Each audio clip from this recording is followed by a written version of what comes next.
मुक्ति सूत्र के आत्म साधना से जुड़े हुए सूत्रों का हम आनंद लें। इससे पहले एक युवक की घटना मैं आपको बता देता हूं। एक युवक मेरे पास आया, अपने मन में जिज्ञासा लेकर कि साहब, लोग कहते हैं, संत और शास्त्र कहते हैं, धर्म और अध्यात्म कहता है कि आत्मा अलग है और शरीर अलग है, पर आज तक किसी ने भी शरीर में से आत्मा को निकालकर बताया नहीं और कोई भी शरीर और आत्मा को अलग अलग करके बता न सका। तो ऐसा क्या साधन होता है कि जिससे व्यक्ति आत्मा और शरीर के अलग अलग और भिन्न स्वरूप का बोध प्राप्त कर सके? मैंने बहुत प्रयास किया, लेकिन मैं समझ नहीं पाया कि आत्मा कैसे अलग है और शरीर कैसे अलग है। मैंने कहा, एक काम करना, कल मुझसे वापस मिलने के लिए आना और आते समय एक गीला नारियल भी लेते आना। वो महानुभाव अगले दिन आए, गीले नारियल को लेकर आए। मैंने कहा, जरा इस नारियल को बजाओ तो उन्होंने नारियल को हिलाया और हिलाने पर उसमें पानी के हिलने की आवाज आई। मैंने कहा, क्या आप मुझे बताएंगे कि इस नारियल में क्या क्या है? कहने लगे, मतलब नारियल में नारियल है और क्या है? मैंने कहा, नहीं, इसमें पानी है, पानी के ऊपर गिरी है, गिरी के ऊपर ठीकरी है और ठीकरी के ऊपर जटा है। 4 चीजें हैं, मुझे जरा बताएं कि चारों अलग अलग हैं कि साथ साथ है? कहने लगे, चारों साथ साथ है। पानी नारियल गिरी से बंधा है, गिरी ठीकरी से सटी है, ठीकरी जटा से लगी है और इस तरह पूरा नारियल एक है। मैंने कहा, एक काम करो, इस नारियल को ले जाओ और ये धाम के ऊपर छत है, इस छत के ऊपर ले जाकर इसको रख दो। 15-20 दिन के बाद आना, फिर कभी बैठेंगे और तुम्हारे प्रश्न का समाधान करेंगे। वो 15-20 दिन के बाद वापस आया, पूछने लगा, साहब, अब तो आप मेरे प्रश्न का समाधान करेंगे कि आत्मा और शरीर दोनों अलग अलग कैसे हैं? ये तो साथ नजर आते हैं, फिर भला अलग कैसे हो सकते हैं? मैंने कहा, एक काम करें, तुम्हारे प्रश्न का मैं जवाब दूं इससे पहले एक काम करो, छत पर जाओ और वो जो नारियल रख के आए थे वो नारियल को वापस लेके आओ। वो समझ ना पाया, पर मेरे कहने पर मान देते हुए छत पे गया और जहां नारियल रख के आया था वहीं पर नारियल पड़ा भी था। नारियल वापस नीचे लाया गया। मैंने कहा, अब इस नारियल को बजाओ, इसमें क्या आवाज है? क्या पानी की आवाज है? कहने लगा, साहब, पानी की आवाज तो नहीं, अब तो इसमें गिरी की आवाज, नारियल के गोटे की आवाज आ रही है। मैंने कहा, बस इतना सा ही अध्यात्म है, इतना सा ही भेद विज्ञान है। जब तक व्यक्ति की आसक्ति रहती है तब तक पानी गिरी से जुड़ा है, गिरी ठीकरी से जुड़ी है, ठीकरी जटा से जुड़ी है। लेकिन जैसे जैसे व्यक्ति आसक्ति के पानी को सुखो देता है, जैसे जैसे व्यक्ति राग और द्वेष के पानी को सुखो देता है, जैसे जैसे व्यक्ति मोह और माया के जल को सुखो देता है, अपनी साधना के द्वारा, अपनी तपस्या के द्वारा, अपनी आराधना के द्वारा सुखो देता है, तो ठीक वैसे ही जैसे इस नारियल के अंदर कल तक पानी की आवाज आती थी, लेकिन पानी सूख गया है, अब आवाज किसकी आ रही है? गोटे की आवाज आ रही है। अब जरा मुझे बताओ, क्या गोटा और ठीकरी दोनों एक है कि अलग अलग है? 15 दिन पहले गोटा ठीकरी से सटा हुआ था, चाकू से उतारना पड़ता था, लेकिन आज अपने आप गोटा अलग हो गया है, ठीकरी अलग है, गोटा अलग है। जिसने सत्य को जान लिया कि जब तक राग है तब तक ठीकरी, गोटा और पानी एक है, और जिस दिन भीतर का राग मिट गया उस दिन ठीकरी अलग है, गोटा अलग है, जटा अलग है। जिसने इस भेद को जाना, समझो उसी ने आत्मविज्ञान को समझा। जिसने इस भेद को जाना, समझो उसी ने भेद विज्ञान को समझा। जिसने इस रहस्य को जाना कि मैं अलग हूं, शरीर अलग है, चित्त की वृत्तियां अलग है, सब मुझसे भिन्न है, जड़ तत्व अलग है और चेतन तत्व अलग है, जिसने इस भेद विज्ञान को समझा कि मैं अलग हूं और शरीर अलग है, वही व्यक्ति आत्मज्ञान के करीब पहुंच पाया। जैसे फूल में खुशबू होती तो है पर नजर नहीं आती, जैसे दूध में मक्खन होता तो है पर नजर नहीं आता, जैसे अगरबत्ती में सुगंध होती तो है पर नजर नहीं आती, ठीक वैसे ही जैसे तिल में तेल होता तो है पर नजर नहीं आता, ठीक वैसे ही शरीर में आत्मा रहती है, होती तो है पर नजर नहीं आती। लेकिन जिसे बोध हो चुका, जिसे आत्मज्ञान का मार्ग मिल चुका, जिसने भेद विज्ञान को समझ लिया, वो व्यक्ति भली भांति समझ लेता है कि ड्राइवर अलग है और कार अलग है। जिस तरह ड्राइवर अलग है, कार अलग है। ड्राइवर का काम है कार को ले जाना, लेकिन जिंदगी भर तक ड्राइवर कार में नहीं बैठा रहता। जब जरूरत होती है तो कार में रहता है और जरूरत होने पर कार से बाहर निकल जाता है। सागर अलग है, नौका अलग है और नाविक अलग है, पर तीनों एक दूसरे से सटे हुए हैं। नाविक नौका में बैठा है और नौका सागर पे चल रही है। नाविक नौका में बैठा है, नौका सागर में चल रही है। सागर नौका का सहारा है, नौका नाविक का सहारा है। पर हकीकत यह है, जिसने अध्यात्म के रहस्य को समझा वो समझ जाता है शरीर सागर है, मन नौका है और आत्मा नाविक है। हकीकत में आत्मा शरीर से अलग है, ठीक वैसे ही जैसे नाविक नौका से अलग है, जैसे नौका सागर से अलग है, जैसे ड्राइवर गाड़ी से अलग है, ठीक वैसे ही आत्मा शरीर से अलग है। लेकिन संपूर्ण शरीर में आत्मा की अपनी शक्ति व्याप्त है। अंगुली चल रही है, आंख देख रही है, कान सुन रहे हैं, जीभ चख रही है, जबान चल रही है, नाक सूंघ रहे हैं, शरीर के सारे अंग काम कर रहे हैं, शरीर के नाड़ी तंत्र सारे काम कर रहे हैं, आमाशय, पक्वाशय, छोटी आंत, बड़ी आंत, सारी प्रक्रियाएं चल रही है। ये सब जिस बैटरी, जिस ऊर्जा, जिस शक्ति, जिस विल पावर के पीछे चल रही है, उस शक्ति का नाम है आत्मा।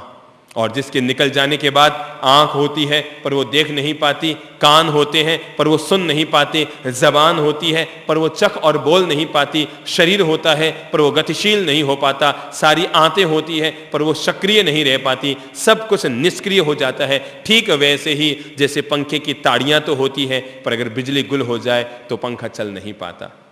शरीर में आत्मा वही काम करती है जो काम पंखे में बिजली करती है, बल्ब में बिजली करती है, मशीन में बिजली करती है। आत्मा का काम है शक्ति देना, आत्मा का काम है पावर देना, आत्मा का काम है शक्ति का संचार करना, आत्मा का काम है उसमें सक्रियता लेके आना। लेकिन याद रखें, शरीर नश्वर है पर आत्मा अनश्वर है। आत्मा को काटा नहीं जाता, आत्मा को छेदा नहीं जाता, आत्मा को मारा नहीं जाता। ये मधुबाई आत्मा का नाम नहीं, ये शरीर का नाम है। ये अशोक चंद आत्मा का नाम नहीं, ये शरीर का नाम है। ये शांति प्रिय आत्मा का नाम नहीं, देह और देह के पर्यायों का नाम है। देह के पर्याय बदलने पर नाम बदलते हैं पर आत्मा फिर भी नहीं बदलती है। इसलिए आत्मा का नाम नहीं है कांतिलाल, शांतिलाल, माणक चंद, अमुक चंद, अमुक चंद, ये जितने नाम होते हैं, शांतिबाई, कांतिबाई, कमलाबाई, विमलाबाई, जितने नाम होते हैं, ये सारे के सारे नाम आरोपित नाम होते हैं, शरीर के नाम होते हैं, मन के नाम होते हैं, चित्त की वृत्ति के नाम होते हैं, शरीर के परमाणु पुद्गलों के नाम होते हैं। पर आत्मा इन सब से अपने आप में मुक्त होती है। वो इन सब के साथ रहती है लेकिन इनसे अपने आप में अलग रहती है। इसलिए न तो आत्मा का जन्म है, न आत्मा की मृत्यु है। न इसका जन्म होता है, न इसकी मृत्यु होती है। हजार हजार बार जन्म कर भी आत्मा कभी जन्मती नहीं है। हजार हजार बार मर कर भी आत्मा कभी मरती नहीं। जन्मती है शांतिबाई, जन्मती है विमलाबाई, जन्मती है कंचनबाई, जन्मती है श्यामाबाई, लेकिन आत्मा जन्मती नहीं। मरती है श्यामाबाई, मरती है विमलाबाई, मरती है कमलाबाई, मरती है रामाबाई, पर आत्मा मरती नहीं है। जो मरता है वो नाम है, जो जन्मता है वो नाम है। आत्मा नाम से मुक्त है। इसलिए मैं पूछा करता हूं कि जो लोग कहते हैं मारो नाम बाप जी छपियो, मारो फोटो लागियो, मारो नाम आयो, सबके फोटो नश्वर हैं। किसी की काया भी जब अनश्वर नहीं है तो सोचो उनके अगर फोटो लगा भी दिए, महाराज खुश होते हैं, मारो पत्रिका में फोटो आयो कि नहीं, मेरा फोटो बराबर आया कि नहीं। अभी एक महानुभाव बता रहे थे, उन्हें आमंत्रण पत्रिका दोबारा छपानी पड़ी। मैंने कहा क्यों? कि वो गुरु महाराज का फोटो छपाना भूल गए थे, इसलिए दोबारा छपानी पड़ी। महाराज को अपने चित्र का आकर्षण, मेरा फोटो नहीं लगा, फिर भला पत्रिका से क्या लाभ। जरा सोचें किस काया का फोटो छप रहा है। ये काया 100 साल पहले थी नहीं, 100 साल के बाद रहनी नहीं। जब तुम्हारी काया भी नहीं रहने वाली है तो इस काया बाई का नाम कहां से रहने वाला है? जिस काया का नाम अपन आक्षेप करते हैं, ये काया खुद भी नहीं रह पाती है, फिर भला उसका नाम, उसका रूप, उसका सौंदर्य भला स्थिर कहां से रहता है? पर व्यक्ति के मन का आकर्षण, मेरा फोटो टनाटन आया कि नहीं, थोड़ा सा अगर सही फोटो नहीं आए ना, सबके सुंदर से सुंदर फोटो आए पत्रिका में, पर जो आदमी देखता है उसे लगता है ए मारो फोटो मजेदार को नहीं आए, ए मारो फोटो अच्छो को नहीं आए, ए मारो फोटो। सबको लग भी रहा है नहीं मेरे फोटो बहुत अच्छे हैं, पर वो सुनाने के लिए कहते हैं ए मारो फोटो अच्छो को नहीं आए। ये चेहरे का आकर्षण, रंग का आकर्षण, रूप का आकर्षण, लगाव, ये जो आसक्ति, ये जो मूर्छा, यही व्यक्ति को आत्मा से हमेशा दूर रखती है। जब तक व्यक्ति देह भाव में, शरीर भाव में, पुद्गल परमाणु के भाव में जीता रहेगा, तब तक व्यक्ति आत्म तत्व से हमेशा दूर रहेगा। वो आत्मा के मैल को नहीं देखता, वो आत्मा पर लगने वाले मैल मुटाव को नहीं देखता। वो जब भी देखता है उसकी नजरें हमेशा केवल शरीर पर, शरीर के अगर थोड़ा सा दाग लग जाए यहाँ पर तो वो झट से जाता अस्पताल, डॉक्टर साहब मेरे दाग कैसे लग गया। पर आत्मा के और मन के कितने भी दाग लगते रहें, आदमी को खबर नहीं पड़ती। शरीर जन्मता है, शरीर मरता है, शरीर जवान होता है, शरीर बूढ़ा होता है, शरीर खिलता है, शरीर मुरझाता है, शरीर उगता है, शरीर डूबता है, शरीर फूलता है, शरीर खत्म होता है। आत्मा न जन्मती है, न मृत्यु है, न खिलती है, न मुरझाती है। आत्मा केवल आत्मा है। इसलिए आज का जो सूत्र है वो हमें जीवन का यही विवेक देना चाहता है कि जितने बाहर के आरोपित तत्व हैं, इन सब से मुक्त होकर व्यक्ति उस अनश्वर के लिए अपने प्रयास करें जो अपने आप में अनश्वर है। मैं हूं अनश्वर आत्मा, मेरा मुझे ही नमन है जन्म मृत्यु देह की, मेरा भला कब मरण है। जब चल पड़े मन की हवा तो जगत की लहरें उठे, पर साक्षी का संसार कैसा सहज ही ऊपर उठे। मैं हूं अनश्वर आत्मा, मेरा मुझे ही नमन है। मैं नश्वर नहीं हूं।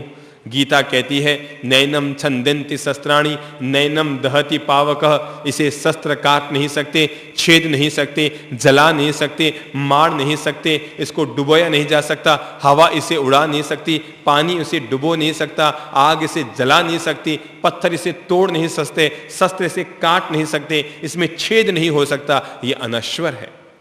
जो काटा जाता है वो शरीर है, जो भेदा जाता है वो शरीर है, जिसका हनन होता है वो शरीर है, जो जन्मता है वो शरीर है, जो मरता है वो शरीर है, जो डूबता है वो शरीर है, जो फांसी पे लटकता है वो शरीर है। आत्मा इन सब के पार भी शाश्वत है। इसलिए व्यक्ति को चाहिए, साधक व्यक्ति को चाहिए, वो शरीर के भाव से मुक्त होकर आत्म भाव में उतरे। आत्मा का मैंने कहा जन्म नहीं होता। हजार हजार बार हम माँ के पेट से जन्मते हैं, पर हम अपने आप में वैसे ही रहते हैं। काया के रूप बदलते हैं, कभी काली, कभी गोरी, कभी ठिंगणी, कभी लंबी, कभी लड़की, कभी लड़का, कभी पुरुष, कभी स्त्री, कभी यहाँ, कभी वहाँ, कभी जीव जंतु जानवर। काया के रूप बदलते रहते हैं, पर आत्मा अपने आप में अनश्वर रूप में साथ रहती है। जैसे हमारे गले में सोने की चैन है, किस किस के गले में है? कई बहनों के गले में है ना सोने की चैन। मैं आपको पूछूं, इस सोने की चैन को पहनते पहनते आप बोर हो गए और लगा ये पुरानी हो गई है, अब मैं सोने की 2 चूड़ियां इसकी बना लेती हूं। सोने की चैन को तोड़वा दिया और 4 चूड़ियां बन गई। 5-10 साल तक आप चूड़ी पहनते रहे, फिर मन कहने लगा अब चूड़ी नहीं, अरे मेरी जिंदगी में सारे गहने पहन लिए पर मैंने सोने की पायल नहीं पहनी, अब मैं सोने की एक पायल बना लेती हूँ। चैन को तोड़ा, चूड़ी बन गई, चूड़ी को तोड़ा, पायल बन गई, और कभी पायल को तोड़ा, अंगूठी बन गई, और अंगूठी से वापस चैन बन गई। चैन का नाम बदला, क्या कहलाई? चूड़ी। चूड़ी का नाम बदला, पायल कहलाई। पायल का नाम बदला, अंगूठी कहलाई। अंगूठी का नाम बदला, वापस चैन कहलाई। नाम बदलते रहे, कभी चैन रही, कभी पायल रही, कभी चूड़ी रही, कभी अंगूठी रही। पर जरा एक बात बताएं, क्या चारों में सोना नहीं रहा? सोना फिर भी सोना है। रूप और पर्याय बदलते रहते हैं, पर सोना कभी बदलता नहीं है। सोना अपने आप में अक्षुण्ण रहता है, पायल हो या चूड़ी हो, पर सोना तो अपने आप में सोना ही होता है। ठीक इसी तरह से आत्मा का जो मूल पर्याय है वो वैसे ही रहता है, रूप रूपाय उसके बदलते रहते हैं। इसलिए कहा, मैं हूं अनश्वर आत्मा, मेरा कभी नाश नहीं होता, मैं हमेशा अनश्वर रहता हूं। मैं जन्म कर नहीं जन्मता, मैं मर कर नहीं मरता, मैं सदा शाश्वत रहता हूं। तो ये जो पहला सूत्र है कि मैं अनश्वर हूं, व्यक्ति नश्वरता का पुजारी बना रहता है, पर अनश्वरता की तलाश नहीं कर पाता। हम ध्यान करते हैं, हम उपवास करते हैं, हम साधना करते हैं, हम भक्ति करते हैं, इन सब के पीछे एकमात्र उद्देश्य यही होता है कि हम इन सब को करने के साथ साथ अपने आत्म तत्व को पहचान लें। आप मुझे जान लेते हैं, मैं आपको जान लेता हूं। अच्छा समझिए, आप यहां आए, मैंने आपको अच्छी तरह से जान लिया, ठीक है। आप 50 दिन रहे, आपने मुझे अच्छी तरह से जान लिया। आप 50 दिन यहां रहे तो मैंने आपको जान लिया और आपने मुझे जान लिया। क्या आप मुझे बताएं, आप किसको जानने यहां पर आए थे? मुझे जानने के लिए आए थे? आप जिस रूम में ठहरे हैं, 4 बहनें आपके साथ हैं, किसी से आप राग कर रहे हैं, किसी से आप द्वेष कर रहे हैं, किसी से आप मनमुटाव कर लेते हैं, किसी से कुछ कर लेते हैं, एक दूसरे का परिचय बना रहे हैं, जान पहचान निकाले हैं। आ हमारी सासुरी बहन री बहन है, आ हमारी बिरी बहन री मासरी बेटी री बहन है। सब अपने अपने परिचय, अपने अपने जंजाल निकालते रहते हैं। जरा मुझे पूछें, मैं आपको पूछना चाहूँगा, अगर आप यहाँ आए, 50 दिन यहाँ रहे, आपने उनको जान लिया, समझिए ये जैसे मधुबाई साहब बैठे हैं, इनके बगल में कौन माता जी बैठे हैं? वो बोहरा माता जी। इन्होंने बोहरा माता जी को जान लिया, बोहरा माता जी ने इनको जान लिया। आप मुझे बताएं कि क्या आप आपस में एक दूसरे को जानने के लिए यहां पर आए थे? वो व्यक्ति भ्रम में है, उस व्यक्ति की तपस्या व्यर्थ है, उस व्यक्ति की साधना व्यर्थ है जो एक दूसरे को जान पहचान बना रहा है। हम यहाँ एक दूसरे को जान पहचानने नहीं आए थे, हम यहाँ अपने आप को पहचानने के लिए आए थे। उपदान उसका है जिसने खुद को पहचाना, उसका उपदान व्यर्थ है जिसने औरों से अपनी जान पहचान बढ़ा ली। हम यहाँ जान पहचान को बढ़ाने के लिए नहीं आए थे, हम तो यहाँ अपने आप को पहचानने के लिए, अपने आप को चिनने के लिए, अपने आप से रूबरू होने के लिए, अपने भीतर के कर्म कषायों को मिटाने के लिए, अपने भीतर के पलने वाले वैर विरोधों को समाप्त करने के लिए, अपने अष्ट प्रकारी कर्मों का समापन करने के लिए हम यहाँ पर आए थे। इसलिए पूरा पूरा विवेक रखें, ये पता ना करें कि कौन कहाँ से आया है। जब भी पता करना हो तो ये पता करो कि मैं कहाँ से आया हूँ, मैं कहां से आया हूं, मैं कौन हूं, मुझे कहां जाना है, मेरा मूल स्वरूप क्या है। जिसने इस सत्य को और तत्व को जाना, समझो उसकी साधना सफल हुई। आपने मुझे जाना, आपको क्या मिला? मैंने आपको जाना, आपको क्या मिला? मुझे क्या मिला? इस दुनिया में भ्रम यही पलता है, मैं आपको जान रहा हूं, आप मुझे जान रहे हैं। संसार इसी का नाम है जहां पर हम एक दूसरे को पहचानते हैं। जहां पर हम एक दूसरे को पहचानते हैं इसका नाम संसार है, और जहां पर हम स्वयं को पहचानते हैं इसका नाम समाधि। जहां पर व्यक्ति स्वयं को, अपने आप को, अपने आत्म तत्व को चीन लेता है, पहचान लेता है, समझ लेता है मेरा मौलिक तत्व क्या है, इसी का नाम समाधि है। पर से संबंधों को बढ़ाना इसका नाम संसार है, और स्व में स्थापित हो जाना इसका नाम साधना है। परथी खस, गुजरात की बड़ी प्यारी कहावत है, परथी खस, औरों से हट जा, स्व में बस, अपने आप में लौटा, इतनु बस, इतना बहुत है। जिसने इतनी साधना कर ली कि वो औरों से मुक्त हो गया, अपने आप में आ गया, आत्म ध्यान में लीन हो गया, उसकी इतनी साधना ही पर्याप्त होती है। आत्मा का न जन्म है न मृत्यु है, ये हमारे भ्रम है जो हम सोचते हैं, रोते हैं, मेरा भाई मर गया, वो मर गया, वो मर गया, वो मर गया। पीछे वाले रोते हैं, कूकते हैं, चिल्लाते हैं, चीखते हैं, शोक मनाते हैं। जरा सोचो, क्या वो मर कर भी मरा? आप अगर शरीर को प्रेम करते थे तो शरीर पहले से मरा हुआ था, और अगर आप आत्मा से प्रेम करते थे तो आत्मा अभी भी अमर है। मृत्यु के बाद भी आत्मा अमर है। इसलिए किसी के जन्म का कभी खुशी मत मनाओ और किसी की मृत्यु का कभी शोक मत करो। जन्म कर कोई जन्मता नहीं और मर कर कोई मरता नहीं। एक बड़ी प्यारी सी घटना है, और वो है महात्मा गांधी के और गौडसे के जीवन से जुड़ी हुई। आपने नाम सुना है ना, नाथूराम गौडसे, जिसने महात्मा गांधी की हत्या की थी। महात्मा गांधी की हत्या की थी नाथूराम गॉडसे ने, और जब उसे फांसी की सजा सुनाई गई तो महात्मा गांधी के पुत्र वल्लभ भाई पटेल के पास, गृह मंत्री के पास गए और जाके कहा, हम नहीं चाहते जिस व्यक्ति ने हमारे पिता की हत्या की उसको फांसी दी जाए, क्योंकि हमारा पिता जीवन भर अहिंसा में, प्रेम और करुणा में विश्वास रखता रहा, भला उसके हत्यारे को हम फांसी कैसे देने देंगे, उसकी सजा माफ कर दी जाए। वल्लभ भाई पटेल ने कहा, मैं प्रयास करूंगा, पर पहले एक काम किया जाए, उससे माफीनामा लिखा के ले आओ कि जो कुछ हुआ वो उससे भूल से हुआ, वो देश से माफी मांगता है, मैं उसको फांसी की सजा से मुक्ति दिला दूंगा। महात्मा गांधी का पुत्र नाथूराम गॉडसे के पास गया और जाकर उनसे निवेदन किया, उससे कहा कि मैं नहीं चाहता कि तुम्हें फांसी हो, मैं तुम्हें फांसी की सजा से मुक्ति दिलाना चाहता हूं, तुम्हारी मौत को बचाना चाहता हूं, तूने मेरे बाप को मारा पर मैं तुम्हें बचाना चाहता हूं, तुम अगर देश के नाम माफीनामा लिख कर दे दे तो तुम्हारे प्राण बच सकते हैं। नाथूराम गॉडसे ने कहा, मिस्टर गांधी, लगता है तुम हिंदू नहीं हो, क्योंकि हिंदू कभी मरता नहीं, हिंदू कभी जन्मता नहीं। याद रखना, महात्मा गांधी भी गीता में विश्वास रखते थे और मैं भी गीता में विश्वास रखता हूं, और गीता कहती है आत्मा कभी जन्मती नहीं और मरती नहीं। गीता कहती है आत्मा जन्मती नहीं है, मरती नहीं है, वो सदा शाश्वत है। सो याद रखना, अगर महात्मा गांधी को मेरी गोली लगी तो उनका शरीर मरा है, गांधी अभी भी अमर है, और नाथूराम गॉडसे अगर फांसी पर लटक जाएगा तो उसका शरीर लटकेगा, आत्मा फिर भी अमर है। चोले के बदलने से शरीर नहीं बदला करता है, चोले फटते हैं तो दूसरे चोले पहने जाते हैं, शरीर निढाल होता है तो नए शरीर में जाया जाता है, जूते पुराने होते हैं तो नए जूते पहने जाते हैं। ऐसे ही शरीर अगर बूढ़ा हो जाए और मर जाता है तो शोक मत मनाओ, फटी पुरानी चदरिया उतर गई, नई चदरिया ओढ़ने के लिए मिल जाएगी, फटे पुराने जूते उतर गए, नए जूते पहनने को मिल जाएंगे। अरे शरीर का त्याग तो ऐसे करो जैसे सांप कैंचुली का त्याग किया करता है। ऐसे ही अपने शरीर के त्याग करने के प्रति व्यक्ति सजग रहे, तभी तो हमारे यहां संथारा और संलेखना का जिक्र आता है। संथारा इसीलिए है ताकि व्यक्ति जीते जी इस बात का बोध कर सके, मैं अलग हूं और शरीर अलग है, मैं अलग हूं, शरीर अलग है। भूख शरीर को लगती है, प्यास शरीर को लगती है, वेदना शरीर को होती है। अगर मैं इससे जुड़ा हूं तो मुझे अनुभव है, अगर इससे नहीं जुड़ा हूं तो मुझे कोई अनुभव नहीं है। आप कभी कल्पना करके देखिएगा, कभी प्रयोग में लाके देखें आप, जैसे आपके समझिए तबीयत खराब हो गई, आप अस्पताल गए, डॉक्टर ने कहा इंजेक्शन लगाओ, तो ये तो तय है इंजेक्शन लगाने से दर्द होता है।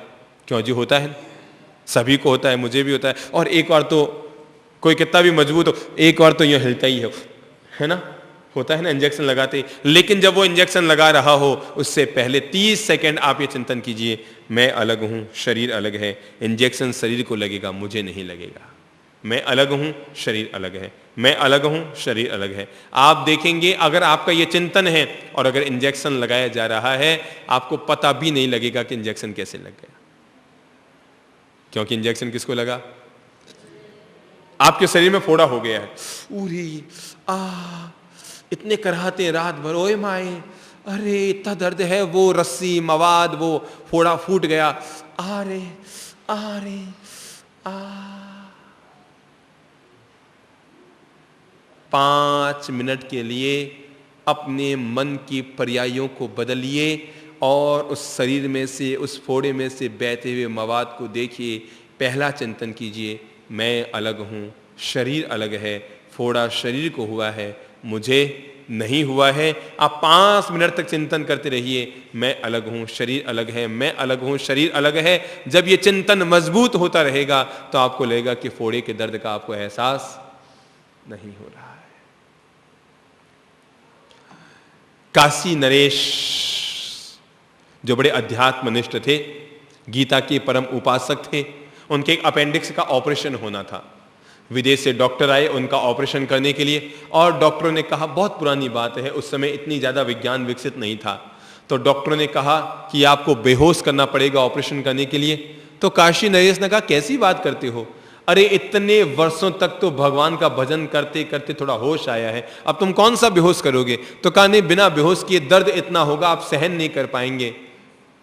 काशी नरेश ने कहा, ऑपरेशन किसका करोगे? शरीर का करोगे ना, मेरी आत्मा का ऑपरेशन नहीं हो सकता, तुम आराम से ऑपरेशन करो, मुझे गीता की किताब लाकर दे दो, मैं पढ़ता रहूंगा, तुम ऑपरेशन कर लो। काशी नरेश को गीता की किताब लाकर दी गई, वो गीता को पढ़ने में डूब गए। 15 मिनट के बाद डॉक्टर ने उसके शरीर में पिन चुभाई, कोई एहसास नहीं, पूरे शरीर का ऑपरेशन हो गया, उनके पेट का बिना बेहोश किए सारा ऑपरेशन हो गया। जब गीता पूरी पढ़ ली गई तो काशी नरेश ने डॉक्टर से पूछा, क्या मेरा ऑपरेशन हो गया? डॉक्टर ने कहा, ऑपरेशन खत्म हुए आधे घंटा पूरा हो गया।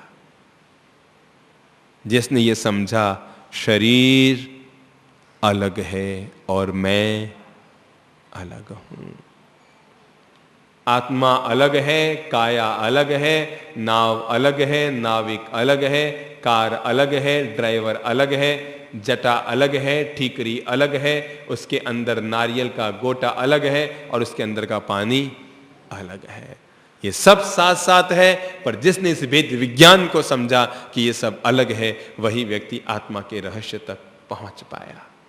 बाकी सब क्रियाक्रम करते रहे, बाकी सब बाहरी रूप रूपाय में जीते रहे, बाकी सब बाहर की व्यवस्थाओं में उलझते रहे, वो अपने आप तक, स्वयं तक अपने आप में उतरने का पूर्णतया आत्मबल नहीं बटोर पाए। और परिणाम, कोई साधना करके किसी के जन्म पत्रियां देख रहा है, कोई साधना करके किसी के हाथ देख रहा है, कोई कहता है तेरे भाग्य सुधार दूंगा, कोई कहता है कुछ कर दूंगा, कोई कहता है कुछ कर दूंगा। सदगुरु वो नहीं होता जो हमारे भाग्य को बदल दे, सदगुरु वो होता है जो हमारे मन की पर्यायों को सुधार कर भेद विज्ञान दे दे कि तू अलग है और आत्मा अलग है। जो अध्यात्म का सार बता दे वो सदगुरु होता है, जो केवल हमारे भाग्य को बदल दे वो सदगुरु नहीं होता। वो ठीक है, जन्म पत्र देखने वाला व्यक्ति हो सकता है, हाथ की रेखाएं देखने वाला व्यक्ति हो सकता है, पर हमारे अपनी मन की पर्याय दशा को बदलने वाला जीवन में कोई सदगुरु हुआ करता है। स्वामी रामकृष्ण परमहंस के पास एक युवक आया, आके कहने लगा, मैं हिमालय से आया हूं, संत बना हुआ था, दाढ़ी बड़ी हुई थी, योगी था, मैं हिमालय से आया हूं, मैंने वहां 12 साल तक लगातार साधना की है, शायद जो मैंने सिद्धि पाई है दुनिया में किसी के पास ये सिद्धि नहीं, मैंने 12 साल तक लगातार तपस्या करके इस सिद्धि को प्राप्त किया है। रामकृष्ण भी चौंके कि 12 साल हिमालय में रह के आया, अरे बता तो सही तूने क्या सिद्धि पाई? तो उसने कहा, आप नदी के पास चलिए। रामकृष्ण नदी के पास आए, उसने कहा, मैंने ये सिद्धि पा ली है 12 साल तक लगातार तपस्या करके कि मैं नदी में पानी पर चलकर उस पार जा सकता हूं। क्या सिद्धि पा ली? नदी में पानी पर चलकर उस पार जा सकता हूं। रामकृष्ण को लगा, चीज तो जोरदार है, और युवक देखते देखते पानी में उतर गया, बिल्कुल नहीं डूबा, जैसे सड़क पर हम चलते ना वैसे वो पानी पे चलता हुआ उस पार गया और वापस आ गया। कहा, देखा रामकृष्ण परमहंस, मेरी सिद्धि के सामने दुनिया की कोई सिद्धि है? रामकृष्ण मुस्कुराए, नहीं भैया, तेरी सिद्धि तो है जोरदार, 4 आने की है ये पूरी। क्या कहा? ये सिद्धि पूरी 4 आने की है। युवक संत को गुस्सा आना स्वाभाविक था कि मैंने 12 साल तक साधना करके जो सिद्धि पाई, इस संत ने उसकी कीमत 4 कौड़ी 4 आना की कर दी। कहा मतलब? कहा, भैया 12 साल तक साधना करके तू ये जो चीज लेकर आया है सिद्धि की, कि तू नदी के उस पार चल के जा सकता है, ये तो नाव में 4 आना में बैठ के वैसे भी पार हो सकते, इसके लिए नाहक मेहनत की। नाव में बैठ जाओ, 4 आना में उस पार पहुंचा देंगे, बेवजह कि तुमने 12 साल मेहनत की।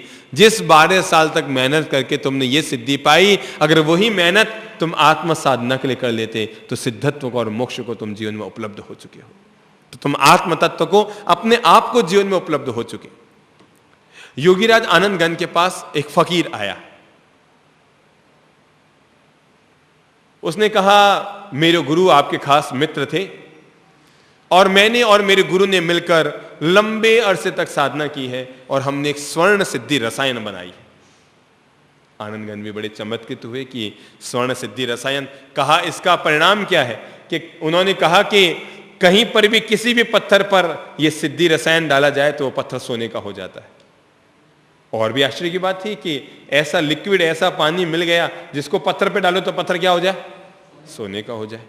क्या आप लोग चाहना चाहेंगे ना? हर आदमी चाहेगा ऐसा रसायन मिल जाए कि पत्थर पे डालूं तो वो सोने का हो जाए। और ऐसा करके उसने सीसी का ढक्कन खोला और उसमें से थोड़ी सी बूंदे उसने पत्थर पर डाली और पत्थर सचमुच सोने का हो गया, प्योर गोल्ड हो गया। आनंदगंज भी बड़े चमत्कृत हुए। कहा, यह सिद्धि पाने में तुम्हें कितने साल लगे? कहा 15 साल तक मैंने साधना की तो मैंने सिद्धि पा ली कि मैं पत्थर पे रसायन डालूं तो 1 सीसी रसायन मैं तैयार कर पाया हूं और वो पत्थर सोने का हो जाए। आनंद घन उधर घूमे, वो सीसी उठाई और पता नहीं उनको क्या जची, उन्होंने सीसी को उठाकर पत्थर पर फेंक दी। उस सीसी को उठाया और उठाकर पत्थर पर फोड़ दी। आने वाले संत ने कहा तुम तो 1 नंबर के बेवकूफ हो, अरे मेरे गुरु ने तो तुम पर खुश होकर कि तुम इतने बड़े योगी हो तुम्हें भेंट स्वरूप ये सीसी भेजी थी। कहती है ना गलत पात्र में अगर अमृत भी डाल दिया जाए तो वो जहर बन जाता है। तुम जैसे बेवकूफ को मेरे गुरु ने ये स्वर्ण सिद्धि रसायन भेजी और तुमने फेंक कर इसका सत्यानाश कर दिया। आनंद गन्ने का ठहरो। वो उधर घूमे, एक पत्थर पर जाकर पेशाब किया और देखते ही देखते 1 मिनट में वो पत्थर सोने का हो गया। देखते ही देखते 1 मिनट में वो पत्थर सोने का हो गया। वो युवक चौंका। आनंद घन ने मुस्कुरा कर कहा याद रखो जो लोग स्वर्ण सिद्धि को पाने के लिए साधना करते हैं वो 15 साल में केवल स्वर्ण सिद्धि पाते हैं, लेकिन जो आत्म साधना के लिए साधना करते हैं वो 15 साल के बाद अगर पत्थर पर भी पेशाब कर दे तो सोने का हो जाता है। जो आत्म साधना के लिए अपने जीवन में सत्कर्म और पावन मार्ग पर चलते रहते हैं। मैं हूं अनश्वर आत्मा, मैं हूं अनश्वर आत्मा। ये ज्ञान गीता में भगवान श्री कृष्ण ने अर्जुन को तब कराया जब अर्जुन अपने ही परिजनों को देखकर युद्ध के मैदान में, एक और पितामह भीष्म है, एक और गुरु द्रोणाचार्य है, एक और गुरु कृपाचार्य है, एक और कौरव बंधु है, एक और परिजन है। अर्जुन फिसल गया कि इस तरह मैं अपने ही परिजनों पर बाण कैसे चलाऊंगा, इन सबको कैसे मारूंगा, इन सब की हत्या कैसे करूंगा। मुझे ऐसा राज्य नहीं चाहिए, मुझे ऐसी सत्ता नहीं चाहिए, मुझे ऐसा हस्तिनापुर नहीं चाहिए जहां पर अपने ही परिजनों को मारना पड़ता हो। और तब कृष्ण ने समझाया कि बस ये सब अधर्म के मार्ग पर चलने वाले हैं, ये सब गलत रास्ते के साथ देने वाले लोग हैं। और याद रखो बस ये कोई भी मरकर मरेंगे नहीं, क्योंकि आत्मा कभी मरती नहीं, मरकर भी आत्मा अपने आप में अमर और शाश्वत रहती है। मैं हूं अनश्वर आत्मा, मेरा मुझे ही नमन है। चूंकि मैं अनश्वर हूं इसलिए मैं अपने आत्म सत्ता को ही प्रणाम करता हूं। है जन्म मृत्यु देह की, मेरा भला कब मरण है। मृत्यु किसकी है? देह की। जन्म किसका है? देह का। है जन्म मृत्यु देह की, देह का ही जन्म होता है, देह की ही मृत्यु होती है, देह का ही नामकरण होता है और इस तरह देह अंत तक खत्म हो जाती है। आप जरा मुझे बताएं भाई साहब, आज आप कितने फुट के हैं? 5 फीट के होंगे ना कम से कम। आपको ही पूछ रहा हूं मैं, कितने फीट के हैं? 5.7 के। याद कीजिए जब आप 10 साल के थे तो कितने थे? 4 फुट। ये फर्क। जब आप 5 साल के थे तो, जब आप 3 महीने के थे तो, 3 महीने के थे तो, जब मां के पेट से आए तो, और जब मां के पेट में थे तो। सोचो, आज से 20 साल पहले मैं 4 फुट का था, उससे 25 साल पहले मैं 3 फुट का था, उससे पहले मैं 1 फुट का था, उससे पहले मां के पेट में क्या था। और कल्पना करो मां के पेट में भी 9 महीने पहले में क्या था। जो अपने ठेठ अंतस्थल तक जाकर पहचान गया कि आखिर में कौन था, वही व्यक्ति समझ सकता है कि आत्मा तत्व क्या है। वो 1 फुट में भी है, 6 फुट में भी है। और आप देखिएगा हाथी के शरीर में आत्मा हाथी जितनी बड़ी है और चींटी के शरीर में आत्मा तो आत्मा का आकार क्या हुआ? आत्मा का आकार क्या है? निराकार। वो जैसा उसे पात्र मिलता है वो वैसा आकार ले लेती है।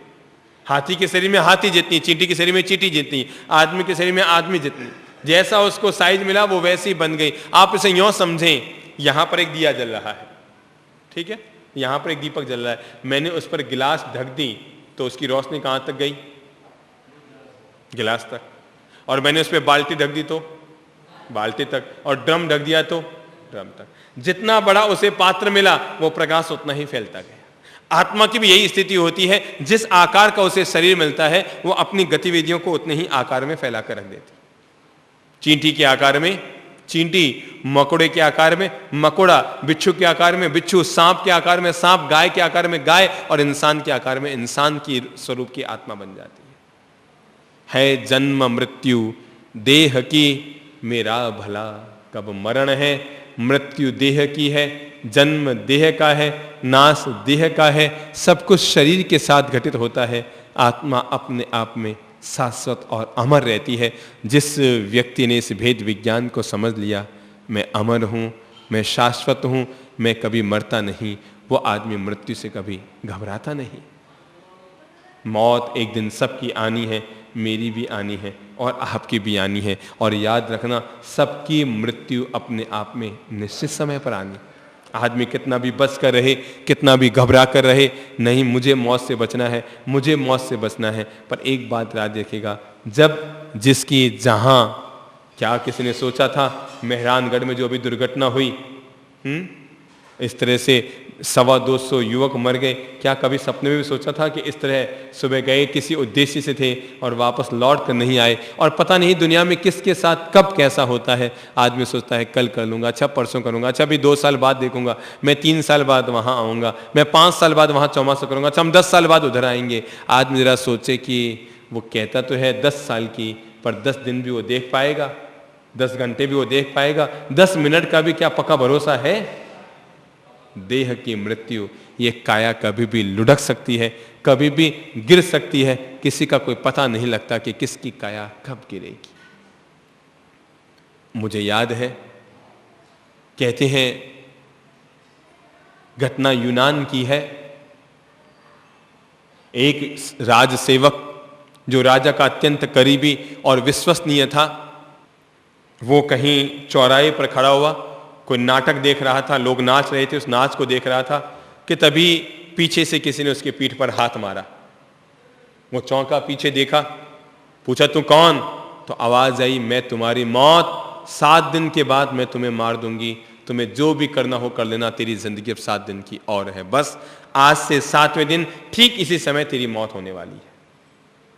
वो चौंका, घबराया, बड़ा उसके शरीर से पसीना निकलने लगा, भयभीत हो उठा, दौड़ा दौड़ा आया राजा के पास, कहने लगा राजन मुझे बचा लो, मैं जीवन भर आपकी सेवा करता रहा, मैं जीवन भर आपके साथ विश्वास से जीता रहा, मुझे बचा लो राजन, मुझे बचा लो। राजा ने कहा तू जो कहे सो कर दूं, अगर तेरी जान बचती हो तो। उसने कहा मेरा जो सबसे तेज आपका दौड़ने वाला घोड़ा है वो आप मुझे दे दो, ताकि मैं बहुत दूर चला जाऊं, बहुत दूर चला जाऊं, मौत यहां ढूंढती रहेगी, मैं वहां बहुत दूर चला जाऊं।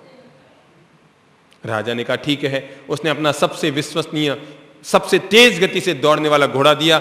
वो राजसेवक घोड़े पर बैठा, लगातार घोड़े को दौड़ाई जा रहा है, दौड़ाई जा रहा है। 1 दिन, 2 दिन, 3 दिन, 4 दिन, 5 दिन, 6 और 7 दिन तक चलते चलते चलते चलते 7 दिन में उसने 700-800 किलोमीटर की दूरी तय कर ली। उसे लगा अब तो मैं बहुत दूर एक घनघोर जंगल में जाकर किसी पेड़ की छाया के नीचे जाकर वो बैठ गया।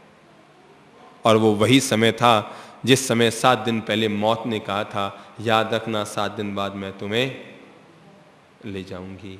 वो थोड़ा शांत विश्वस्त था। उसने सोचा मौत मुझे वहां ढूंढेगी, नगर भर में ढूंढती रहेगी, घर पर जाएगी, राजा के यहाँ जाएगी, ढूंढती रहेगी, मैं इस बार बच जाऊंगा। मैं यहाँ 700 मील दूर आ गया, वो वहीं ढूंढ ढूंढा के हार के भग जाएगी। वो जाके जैसे ही पेड़ के नीचे बैठा, घोड़े से उतरकर जैसे ही बैठा, बैठते के साथ पीछे से किसी ने हाथ मारा। उसने देखा, कहा कौन? कि मैं तुम्हारी मौत। क्या मतलब मैं 700 मील दूर आ गया। मौत मुस्कुराई और सोचने लगी मैं लगातार यही सोच रही थी कि तेरी मौत इस पेड़ के नीचे लिखी है और तुम वहां रह रहा है, भला तुम कैसे मरेगा, कैसे मरेगा, कैसे मरेगा। पर कोई दिक्कत नहीं, तुम खुद ही अपनी मौत की जगह पर अपने घोड़े पे बैठ के पहुंच गया।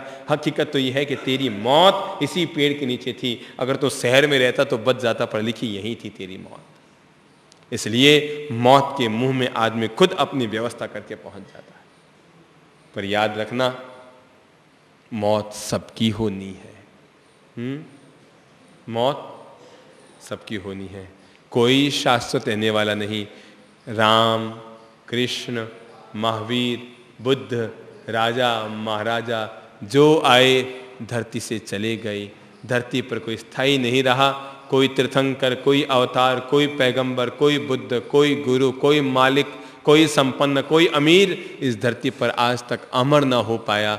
जो आया उसको जाना तय हो गया। जिसका जन्म हुआ उसकी मृत्यु तय हो गई। इस दुनिया में कोई भी व्यक्ति शाश्वत रूप से न रुक पाया, न टिक पाया, न विश्राम कर पाया। जब मरना सबको तय है तो नंबर 1, अपने मन में मौत का भय मत पालो, और दूसरा, अपनी देह के प्रति पलने वाली आसक्ति को थोड़ा कम करो, क्योंकि शरीर अलग है और आत्मा अलग है। इस रहस्य को भली भांति समझ लो, शरीर अलग है और आत्मा अलग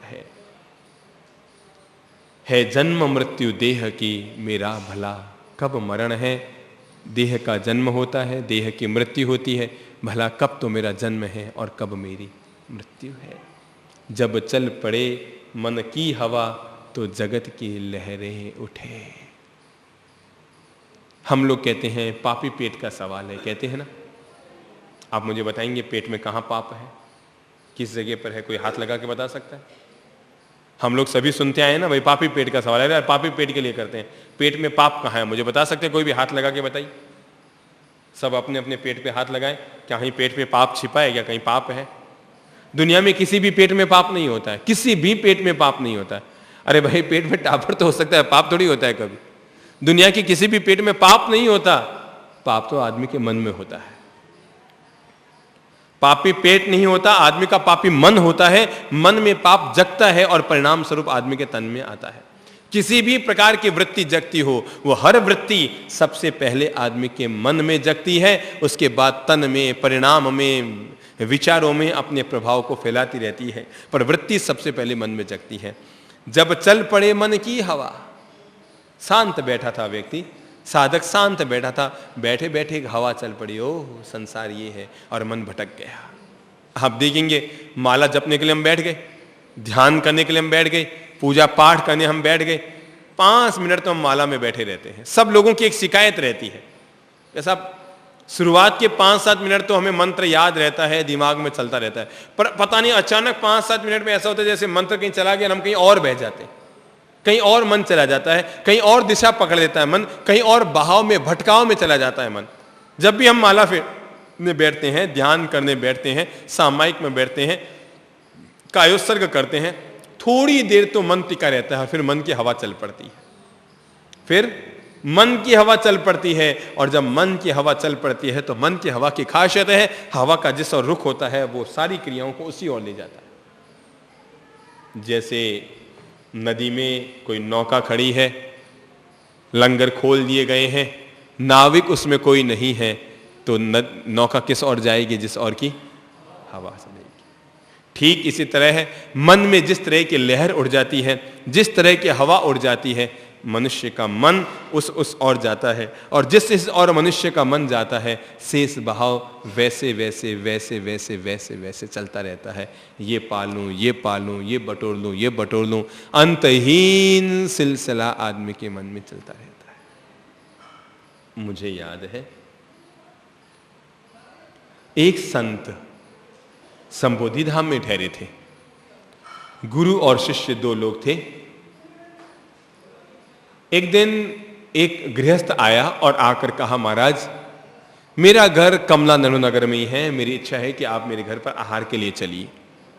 गुरु ने अपने शिष्य से कहा भाई जाओ, इनके यहाँ आहार लेकर आ जाओ और वापस आ जाना। सर्दी का मौसम था, शिष्य रवाना हो गया, शावक अपने घर पे ले आया, और शावक के घर में उसकी महिला ने गरम गरम दाल के बड़े बनाए थे। मनुष्य का मन कैसा होता मैं ये बताना चाहता हूं। गरम गरम दाल के बड़े बनाए, संत ने अपने पात्र में बड़े लिए और वापस रवाना हो गया। शावक वहीं ठहर गया, संत आगे रवाना हो गया। कोई 150 कदम चला होगा कि संत के मन में आया, सर्दी का मौसम है, ये गर्मा गर्म बड़े हैं और पता नहीं संबोधि धाम पहुंचूंगा तब तक ठंडे हो जाएंगे, तो क्या करूं। मन में लहर, देखिए मैं बता रहा हूं, मन में एक लहर उठी। क्या उठी लहर? हालांकि उसे रास्ते में नहीं खाना चाहिए, जहां पात्र लेकर गया वापस नहीं लाना चाहिए, पर लहर तो कभी भी उड़ सकती है ना, किसी के भीतर उड़ सकती है। इसलिए किसी संत के द्वारा कोई गलत काम हो जाए तो उसे बहुत बड़ा पाप मत कहना। लहर उठ गई थी, उस लहर ने यह काम करा ली। मन में लहर उठती है, विषय की लहर, कामना की लहर, खाने की लहर, देखने की लहर, दौड़ने की लहर, वासना की लहर। लहर तो कोई भी उड़ सकती है आदमी की जिंदगी। और वो संत के भीतर लहर उठी कि धाम पहुंचूंगा 1.25 घंटे में, तब तक ये सारे बड़े ठंडे हो जाएंगे। मैं जाऊंगा तो गुरुजी की एक आदत है, मैं जो भी चीज लेके आता हूं आधी वो खाते हैं, आधी मुझे खिलाते हैं, तो एक काम करो, इन बड़ों को यहां पर गिन लेता हूं। तो जितने बड़े हैं उसका आधा मैं तो यही खा लूं, आधे गुरुजी को ले जाके दे दूंगा। उसने पात्र खोला झोली में ही और अंदर झांक के देखा तो 32 बड़े थे। कितने? 32 बड़े थे। तो सोचा मैं वहां जाऊंगा तो गुरुजी कितने खाएंगे? 16, और 16 मुझे खिलाएंगे। अपने हिस्से के तो गर्मा गर्म बड़े मैं खा लूं। वो चलता रहा और एक एक बड़ा टिका था। मन में लहर उठ गई और वो 16 के 16 बड़े खा गए। 15-20 मिनट चला, 10-1 मिनट चला, लगा यार अभी भी पेट भरा नहीं है।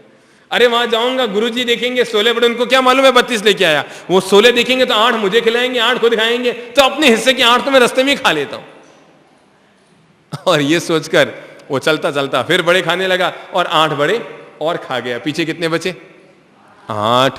वो प्रताप नगर से आगे यहां कायलाना नाका तक पहुंच गया। फिर सोचा यार अभी भी वो चटपटे बड़े थे, हरी मिर्ची डाली हुई, धनिए वनिए डाली हुई और वो मिर्ची डाली हुई और अच्छे से तली हुई और पीसे हुए डाल के, और सर्दी का मौसम। सोचा वहां पहुंचूंगा तो और ठंडे हो जाएंगे। और गुरुजी की आदत है 8 भी लेकर जाऊंगा तो क्या करेंगे वो 4 खुद खाएंगे, 4 मुझे खिलाएंगे, क्यों ना अपने हिस्से के 4 खा लूं। और वो 4 और खा गया। पीछे 4 बड़े लेकर और आगे आया।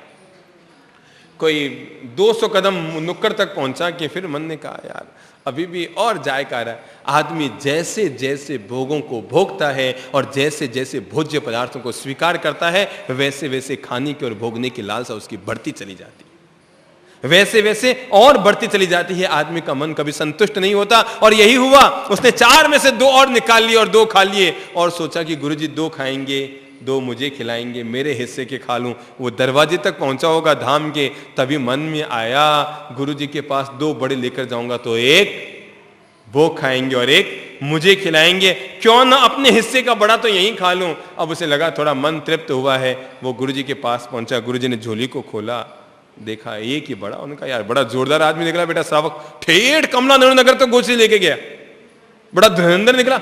फिर 4 किलोमीटर तक गोश्त लेकर गया, महाराज को पैदल लेके गया और केवल 1 बड़ा दिया उसने। मक्खी चूस निकला क्या वो श्रावक? ऐसा तो मैंने आज तक नहीं देखा कि अपने गुरु महाराज को वहां तक लेके जाए और 1 बड़ा देके वापस रवाना कर दे। पर शिष्य थोड़ा ईमानदार था। लहर उड़ गई सो उड़ गई, खा लिया सो खा लिया। उसने कहा महाराज नहीं, बड़े तो उसने 32 दिए थे, बड़े तो 32 दिए थे, पर 31 में खा गया। गुरुजी ने कहा यार तू गजब है, 31 बड़े खा गया। अरे कैसे खा गया रे? और उसने झट से वो बड़ा उठाया, गुरुजी ऐसे खा गया। मन में लहर उठ गई। और जब मन में लहर उठ जाती है ना, तो आदमी ये नहीं देखता क्या कर रहा है, बस वो कर बैठता है। लहर उठ गई मन। और चाहे वो किसी भी प्रकार की लहर हो, लहर होती है, खाने की चीज की लहर, देखने की चीज की लहर, भोगने की चीज की लहर, उपक्रम करने की चीज की लहर, स्वीकार करने की, त्यागने की जो लहर मन में उड़ जाए, आदमी फिर चल पड़ता है। मैं अपना बताऊं, अपने जीवन की कहानी बताता हूं। मेरे मन में लहरें कब कब उठी और जिन लहरों के पीछे मैं पागल हो गया और मुझे वो सब काम करने पड़े जो गलत थे, पर मैं कर बैठा। मेरी जिंदगी में ऐसी लहरें उठी कि उन लहरों के पीछे मैं बह गया और अपने जीवन में गलत काम कर बैठा। और हुआ ये कि बात तब की है जब मैं 12-11 वर्ष का था। मैं बीमार पड़ गया था, मुझे सिनदरी से जोधपुर लाया गया। मेरे पेट में अल्सर हो गए थे, 3 बड़े बड़े अल्सर हो गए थे। यहां तक पानी पीऊं तो भी उल्टी हो जाए, दूध पीऊं तो भी उल्टी हो जाए, जूस पीऊं तो भी उल्टी हो जाए, पेट में कुछ भी डालो उल्टी होने लग जाती थी। इलाज चला यहाँ पर, डॉक्टर ने कह दिया किसी प्रकार का कोई भोजन नहीं, नमकीन नहीं, तला हुआ चीज नहीं, सब्जी भी नहीं, कुछ भी नहीं। केवल 2 ही चीजों पर मैं करीबन 5 महीने तक रहा, वो था ठंडा दूध और ठंडा जूस। बस वो भी इतना ठंडा कि जैसे बर्फ की तरह ठंडा, बर्फ की तरह ठंडा हो, इतना ठंडा। और केवल वो ही 2 ही चीज मैं लूं और कुछ भी नहीं। अब आखिर बच्चा था, कब तक वो दूध फीका दूध और वो फीका जूस वो पीता रहूं। बचपन में मुझे कुछ चटपटी चीजें खाने का शौक था, अब तो बिल्कुल नहीं खाता हूं ये सब। भैरों बाग में थे हम, यही जोधपुर की घटना है। मैंने कहा ना मन में लहर कैसे उठती है, आदमी को अपनी भी कमजोरी बतानी चाहिए। मेरे मन में लहर कैसे उठी और मैंने वो कदम कैसे उठाए। तो 4-5 महीने बीत गए, वही मुझे दूध, केवल दूध, मतलब टॉफी भी मुंह में नहीं डाल सकूं मैं, किसी भी प्रकार की फुल्का, खिचड़ी, कड्डी, दाल, ये सब तो बहुत दूर की बात। केवल ठंडा बर्फ की तरह दूध और जूस, बस 24 घंटे यही, मतलब दिन में जब भी लेना हो तो यही। एक दिन चंद्रप्रभु जी तब तक संत बने हुए नहीं थे, मैं और पिताजी महाराज जी थे। संत बनने के केवल 6 महीने बाद की बात बता रहा हूं, जो मैं भी कह रहा हूं आपको। संत बनने के 1 महीना बाद मैं बीमार पड़ गया था, मुझे यहाँ लाया गया, मेरे टिटनेस हो गया, रीढ़ की हड्डी गोल हो गई थी और अल्सर हो गए थे, काफ़ी बीमार पड़ गया था, यहाँ लाया गया, इलाज हुआ था और फिर 4-5 महीने तक दवा और दूध के अलावा मैं कुछ ले नहीं पाया। तो मन में कुछ खाने की इच्छाएं तो होती थी, पर वो नियंत्रण, पिताजी हर समय पास में रहते थे, सो कुछ भी खा नहीं सकता था और बीमारी का डर। पर आदमी के मन में अगर एक बार लहर उड़ जाए तो वो आज नहीं तो कल उसे पूरी जरूर करता है, वो कोई ना कोई रास्ता ढूंढता है, उस अपनी लहर को जरूर पूरी करता है। एक दिन भैरव बाग में एक संघ आकर ठहरा हुआ था, यात्री संघ, पीछे जहां एम्बल खाता है ना, हम लोग ऊपर ठहरे थे, मंदिर के बिल्कुल बगल में, जहां पर अभी वो पूजा का सामान रखते ना, हम लोग उसी में ठहरे हुए थे, बिल्कुल मंदिर के बगल में साथ की तरफ। तो नीचे एम्बल साला अभी भी होगी शायद, उस समय एम्बल खाता था नीचे भैरव बाग में पिछवाड़े।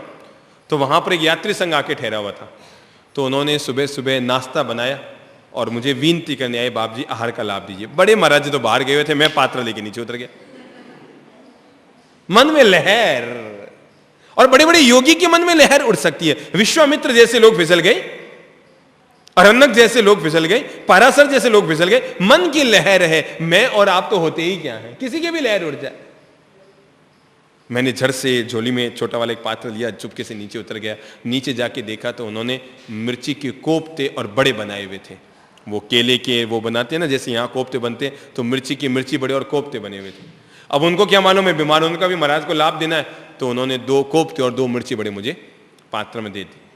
अब मैंने कहा मैं अगर ऊपर लेके गया तो बाप जी महाराज ऊपर आ जाएंगे, तब तक मैं ऊपर जाके खा नहीं पाऊंगा। मैं सीढ़ी पे ही बैठ गया, जो भैरव बाग के पीछे की सीढ़ी ना, ऊपर चलेंगे। बिल्कुल सच्ची घटना बता रहा हूं, मन की लहर है। देखो भाई, आदमी को अपने जीवन में अगर कोई कमजोरी हो गई तो उसे स्वीकार करने में कहां दिक्कत है। कमजोरी किसी से हो सकती है, महावीर और बुद्ध से हो सकती थी, मुझसे क्यों नहीं हो सकती। महावीर और बुद्ध ने भी शादी की थी, उनकी भी संतान हुई थी, तो कहीं ना कहीं तो मन की कमजोरी थी, तभी संतान हो पाई ना। तो मैं सीढ़ी पे यूं पांव करके और पात्र बीच में रख के और बैठ गया, और वो पहले तो मैंने दोनों कोफ्ते खा लिए। मन फिर भी वो बच्चा था ना, 12 साल का बच्चा था, वो छोटा बच्चा पीछे बैठा होता सा, 11.5 साल के था मैं संत बना था। और फिर वो दोनों मिर्ची बड़े भी टिका गया और पात्र को पहुंचा के रख दिए मैंने। अब आधे घंटे 1.25 घंटे के बाद मुझे खून की उल्टियां होनी शुरू हुई और पूरे शरीर में जलन हो गई। अब जिसके अल्सर, टिटनेस, और जिसने खिचड़ी कड़ी दाल तक न खाई हो, यकायक वो मिर्ची बड़े और कोफ्ते खा जाए तो तय है क्या होगा।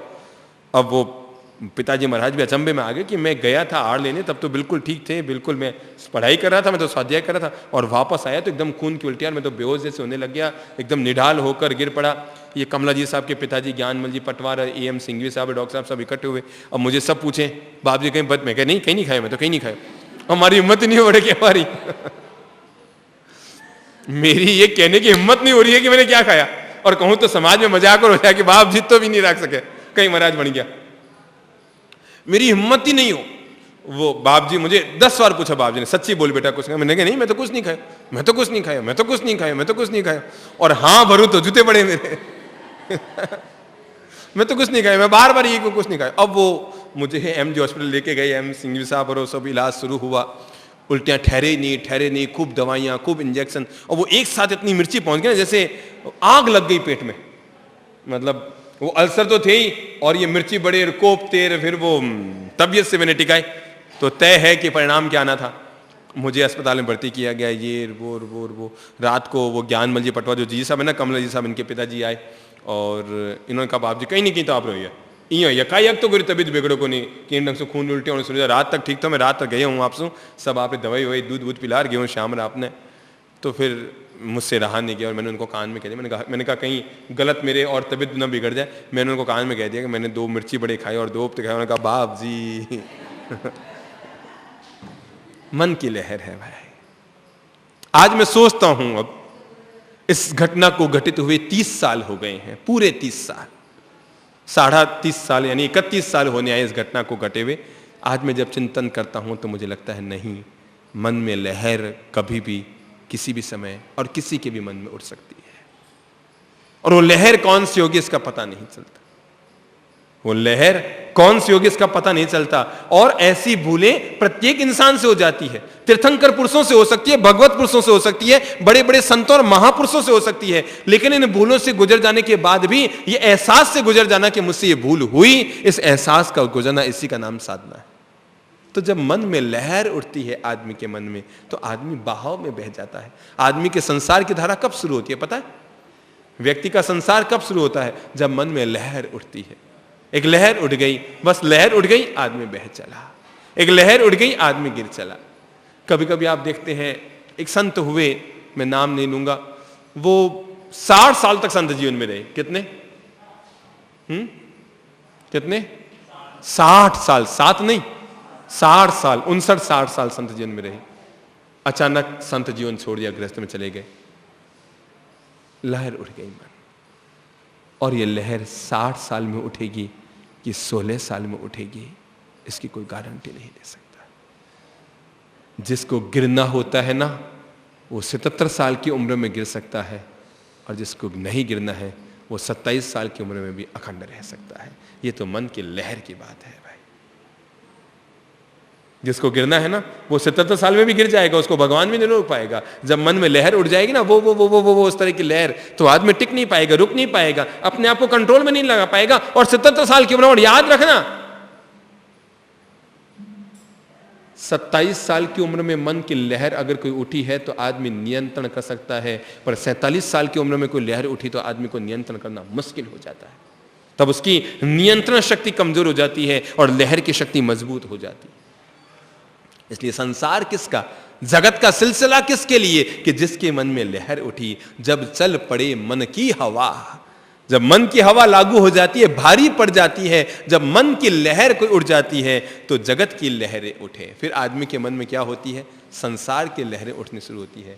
मैं भी धन कमाऊं, मेरी भी खूबसूरत पत्नी हो, मेरी भी एक कोठी हो, मेरी भी जमीन जायदाद हो, मेरी भी एक कार हो, मेरी भी एक ऐसा स्कूटर हो, मेरे भी घर में वो बड़ा वाला फ्रिज लेकर आऊं, मेरे कमरे में अभी तक एसी नहीं है, एसी लगवा लूं। ये लहरें उठती रहती है, और ये लहरें ही बार बार बार बार उस कार्य के प्रति आदमी को गतिशील रहने के लिए प्रेरित करती रहती है। ये जो मन में लहरें उठती है ना, ये लहरें आदमी के मन को प्रेरित करती रहती है। ये करूं, ये करूं, ये करूं, ये करूं। आप याद करें, जिंदगी में जब जब आपसे कोई गलत काम हुआ, उससे पहले उसकी एक लहर उठती भीतर, मन की एक हवा होती।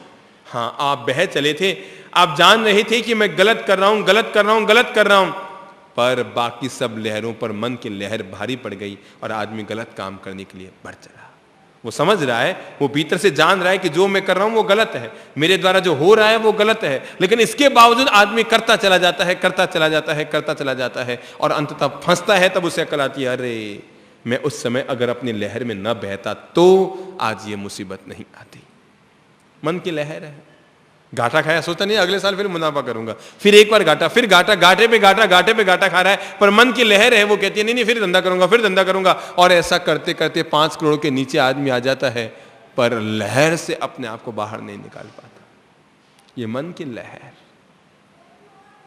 ये आदमी के मन की लहर, बहाव, भटकन। जैसे कोई ज्वार भाटा उड़ता है ना, ऐसे आदमी के भीतर ज्वार भाटे उड़ते रहते हैं। ये कर लूं, ये कर लूं, वो पालूं, वो पालूं। घर में पत्नी है, पर अगर पड़ोसन थोड़ी सी सुंदर है तो हर बाहर निकलते ही पत्नी के साथ अगर पड़ोसन सामने आ जाए, आदमी की आंखें जाती है, आदमी के मन में लहर उठती है, काश मेरी शादी इससे होने के बजाय इससे होती तो। हर आदमी के अरमान, हर आदमी की सोच, हर लड़की ये सोचती है मेरी शादी सलमान से होती, मेरी शादी गोविंदा से होती, मेरी शादी उससे होती। अरे भाई, होगी तो वही जो करम फूटे के भाग में लिखी है, वही तो होगी ना। पर वो अरमान, वो लहरें आदमी के मन में उठती रहती है, उठती रहती है, उठती रहती है, और परिणाम हाथ से बुरे काम कम होते हैं। नोट कर लीजिएगा, हाथ से पाप हम कम करते हैं, हाथ से गलत काम हम कम करते हैं, शरीर से गलत काम हम कम करते हैं, लेकिन अपने मन से क्या होता है? अपने मन से गलत काम हम ज्यादा करते हैं। हाथ से हमने किसी को गोली से नहीं मारा, जान से। आपने आज तक किसी को जान से मारा है? कौन कौन है जिसने किसी को गोली से जान से मारा? कोई हाथ खड़ा करे जिसने जान से मारा है किसी को। पर मैं बताऊं, हम सब लोगों ने अपनी ज़िंदगी में 150 लोगों को ज़रूर मारा है, हाथ से नहीं मन से मारा है। भगवान तो इसको ऐसी मौत देना, इस कर्म फूट गए, इसकी ऐसी अकल ठिकाने करना, ये मर जाए, ये सास मर जाए तो घर में शांति हो, ये ऐसा हो जाए तो घर में शांति हो। हमने अपने मन से हिंसा के हजार उपक्रम किए हैं जब मन में लहर उठी। हम हाथ से कर नहीं पाए, बाकी करने में कसर नहीं छोड़ी थी हमने। मन में सोचते थे भगवान इसको ऐसे, इसके ऐसी अकल ठिकाने करना, ये बड़ी इतराती है, बड़ी यूं चलती है, इसकी एक बार अकल ठिकाने करना, इसका एक बार घमंड चूर चूर करना, इसके साथ एक बार भगवान इसकी तो अकल ठिकाने कर, बस एक काम बार तो कर, एक बार इसको तो नीचे पटक दे। और आपको नहीं मालूम ऐसा सोच सोच के कर करके हमने अपने अंतर मन में कितने हिंसा के उपादान पैदा किए हैं। इसलिए आदमी शरीर से बुरे काम कम करता है, पर मन से। व्यवहार में उसकी एक पत्नी होती है, पर मन में चिंतन करे। हर व्यक्ति चिंतन करे उसका चित्त कितनी बार भटकता है, किस किस को देखकर चित्त भटकता है, किस किस के साथ किस तरह की लहर उठती है। वो हर लहर आदमी के जगत की लहर होती है, संसार की लहर होती है, कामना की लहर होती है, इच्छा की लहर होती है, वासना की लहर होती है, और हर लहर संसार की मूर्छा की लहर होती है। तो व्यक्ति का संसार तब भरता है जब चल पड़े मन की हवा, तो जगत की लहरें उठें। पर साक्षी का संसार कैसा? पर जो व्यक्ति मन के बहाव में नहीं बहता, उसके संसार का अंत हो जाता है। जो साक्षी भाव में आ गया, दृष्टा भाव में आ गया, जो मन से मुक्त हो गया, मन के व्यापारों से मुक्त हो गया, मन की गतिविधियों से अपने आप को मुक्त कर बैठा, उस व्यक्ति के संसार का बहाव नहीं। वह तो संसार में वैसे ही सहज ऊपर उठ जाता है, वैसे ही सहज ऊपर जैसे कीचड़ में कमल उठा रहता है। जैसे कि अस्पताल में नर्स रहती है ना, आप में से कोई व्यक्ति है जो किसी बड़ी अस्पताल में कभी भर्ती हुआ है? बॉम्बे में कभी किसी को रहने का काम पड़ा? कोई बड़ी अस्पताल में कभी आपको रहने का काम पड़ा है ना?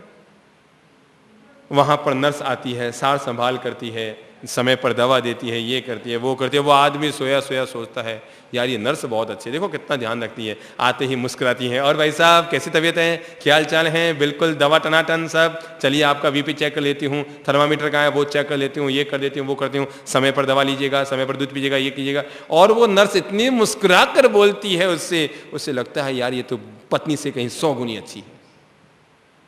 वो पड़े पड़े आदमी को वो सोचते रहते हैं नर्स कितनी अच्छी है, नर्स कितनी अच्छी है, नर्स कितनी अच्छी है। समय पर दूध देती है, समय पर दवा देती है, समय पर खिलाती है, पिलाती है, बीपी चेक करती है, 2 मिनट घंटी बजाती है, इसमें से दौड़ के आ जाती है। शायद घर पे पत्नी इतनी घंटी बजाती नहीं आती, पर नर्स आ जाती है तो आदमी को लगता है ये नर्स बहुत अच्छी है, देखो कितनी मुस्कुरा कर बोल रही है। पर याद रखना, जब आप अपने घर आ जाते हैं ना, तो पीछे से उस नर्स का फोन नहीं आता, भाई साहब आपके क्या हाल चाल है। कर्तव्य, केवल कर्तव्य, केवल कर्तव्य कि आप वहां हैं तो आपकी सेवा है, और आप चले गए तो जो आया उसकी सेवा है। जो व्यक्ति संसार को नर्स की तरह कर्तव्य मानकर जीता है और व्यवस्थाओं को करता है, वो व्यक्ति संसार में रहते हुए मुक्त होता है। और जो व्यक्ति संसार में दलदल में कीड़े की तरह फंस कर रह जाता है, वो संसार में एक दिन फंस कर खत्म हो जाता है। संसार में रहो, पर वो दोहा याद है ना, रे रे समकित, बूढ़ी माताओं को याद होगा ना, रे रे समकित जीवड़ा करे कुटुंब प्रतिपाल। वो देखो माता जी महाराज को आता है, रे रे समकित जीवड़ा करे कुटुंब प्रतिपाल, और अंतर से न्यारो रहे जो ध्याय खिलावे बाल। कि तुम संसार में रहो, संसार की गतिविधियों में रहो, पत्नी के साथ, पति के साथ, बच्चों के साथ, परिवार के साथ, खान पीन, उठना बैठना, जीना भोगना मरना, सारे काम होंगे। लेकिन इसके बावजूद ठीक वैसे ही जैसे धाय अपने मालकिन के बच्चे को दूध भी अपना पिला दे, पर उसे इस बात का एहसास है कि ये मेरा नहीं है, ये मेरा नहीं है, ये मेरा नहीं है। उस नर्स को एहसास है ये रोगी मेरा नहीं है। केवल कर्तव्य, केवल व्यवस्थाएं, केवल धर्म निभाना है मुझे, और वो कर्तव्य को निभा रहा हूं। जो व्यक्ति संसार में रहते हुए भी संसार के प्रत्येक कर्म को अपना कर्तव्य मान लेता है, वो व्यक्ति संसार में कभी आसक्त नहीं होता है। आज के लिए इतना ही। आप सब लोगों के अंतर्गत में विराजमान परम पिता परमेश्वर को प्रणाम है।